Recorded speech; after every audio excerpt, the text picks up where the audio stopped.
The governments of the Milwaukee area have been reckless and uncaring in their dealings with Major League sports franchises. I started in 1954 when I was in the 8th grade. I was a sousaphone player because I was a large kid for my age, and I was in the 8th grade, and the lead trombone player, who was a junior in high school, stopped me and said, "Say, kid, you got a good voice. You ought to try to replace me in my part-time job at the radio station here, KXRA." And I said, "Well, okay." I said, "Well, how do I do?" And he says, "Well, you go talk to the program director." You get the weather, music, news, and sports the American way when you tune to 1490 KXRA.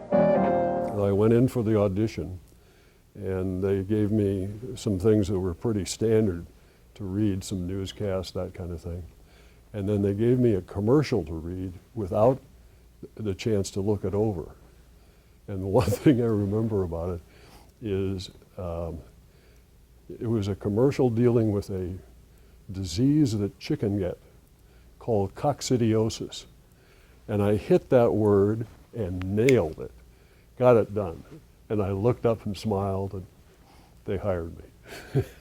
And I got a part-time job at the KSTP stations, and was there for 5 years, and then thought, well, I better get a full-time job somewhere. And so I went to the Voice of America. One of the guys that I worked with had been an announcer at WTMJ years ago. And he said, "Well, you know, I'll call Jack Krieger, an old friend of mine, and we'll get you a job in the newsroom there, maybe." So he called Jack, and I sent my videotape and other stuff to Jack, and a couple of weeks later, I got a phone call. Jack had a very flat voice, and he said, "Well, we think we'd like to hire you." And I said, "Okay," and he said, "How much do you need?" And I thought, well, push as hard as you can, you know, right now. So I said, $180 a week. Long pause. Jack said, "I think we can handle that." And I thought, but I took the job and came here, was going to stay here a couple of years, and then go off and maybe be an NBC News correspondent or something. Well, we got to Milwaukee and fell in love with this place, and so I stayed. I think what stands out for me about Ed is just his basic integrity, whether he was a reporter, an anchor, the editorial voice of the station, public affairs or human resources, or lobbying on behalf of and advocating for broadcasters. The one thing about Ed you always know is that you are getting his view authentically and with integrity. The toughest time was in 1968 when the school desegregation order was issued here. What we agreed to do was a 3-hour prime-time documentary on desegregation. And we were credited with making Milwaukee the safest desegregation process in the country. And that was a phenomenally proud moment. One of the more bizarre practices of the government of the city of Milwaukee is to pay parts of the salaries of officials of the labor unions which hold contracts with the city. I think doing editorials, which I'm sorry is not done in broadcasting much anymore, was really the great challenge and the great achievement. We did editorials 6 days a week. When he was doing editorials for the station, he was not afraid to take a stance that was sure to engender some controversy, and yet it was thoughtful, and it was done in a way that I think was never mean-spirited. Even at its most provocative, it was not mean-spirited. I think I'd like to be known for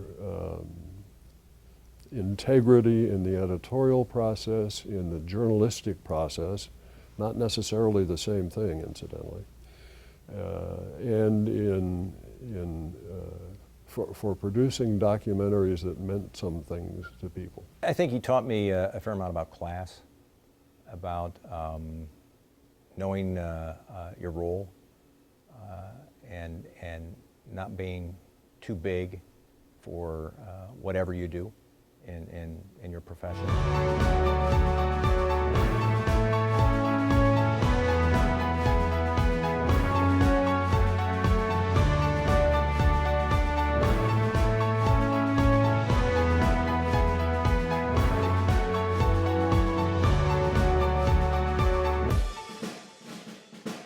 When I was at ITI for years, Ed Hinshaw was the man, the voice of reason over at TMJ and doing editorials, and I was like, whoa, that guy's pretty good. And then when I went to TMJ in later years, I realized that Ed is not quite as serious as his editorials might lead you to believe. Ed Hinshaw liked to have fun. Ed Hinshaw, big voice, lots of jokes. Funny guy. Seems so serious on the air, but away from the camera, very, very funny man. Well, off the air, Ed Hinshaw is one of the best storytellers that you'll ever meet. But the only story I can remember that that tells the Ed Hinshaw story I can't tell. Some people tell me I'm a great storyteller, and you get to be a storyteller by telling stories. And I've always loved doing that. The only thing about Ed that could be a little annoying is that when you were on deadline and he wasn't on deadline, it seemed like the perfect time for him to come up and tell you a story. So what are you working on, Tom? Oh, really? Henry Meyer. Well, let me tell you about Henry Meyer and the time. And we're saying, Ed, I'm on the air in 5 minutes. No, save the story. When Reitman and Miller were really firing up their show on WKTI, they had all sorts of crazy ideas, and one of them was to involve Ed Hinshaw.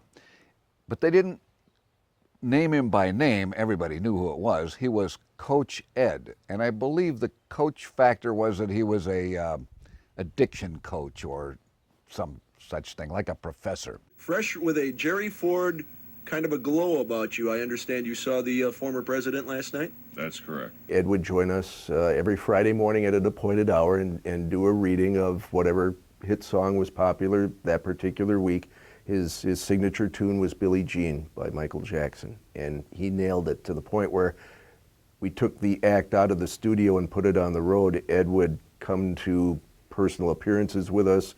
We would do bar gigs for the radio station, and Ed would don a costume, a uniform, a big fedora, sunglasses, suit, come out and do a live reading of Billie Jean, and it killed. I remember him, Billie Jean is not my lover. She's just a girl who claims that but the kid is not my son. This is Ed Hinshaw doing this? I'm like, whoa, he's got another side to him. Tell me I'm not dreaming. You gotta be there, Coach. Now, tell me I'm not dreaming. That's why Coach Ed was funny, because it was the complete contrast of this dignified, eloquent, urbane citizen of the world who would editorialize on Channel 4, and then, without acknowledging each other, would make the transition into this very staid but very hip, contemporary Coach Ed, who was very serious about his craft, and even though the place would be on the floor laughing, would maintain his dignity and his character. I think Ed Hinshaw would want to be remembered as someone who was fortunate enough to be the voice and the face of this station and building's editorial policy, again, with a mission of change and advocacy. Ed belongs in the Hall of Fame because of the just basic core integrity. He is a broadcaster, a journalist with credibility. And when you can marry those three, That's a winning combination, and that's why people like Ed, we should be proud of people like Ed who've represented our industry and belong in the Hall of Fame. Ed Hinshaw deserves to be in the Hall of Fame for the way that he conducted himself in a myriad of roles in the world of television and broadcasting. He was a consummate professional as a journalist. He was a powerful voice in the editorial community, arguing for a better Milwaukee and a better southeastern Wisconsin. And he was a good colleague and good friend to many of us for many years. Ed Hinshaw, News 4 Milwaukee.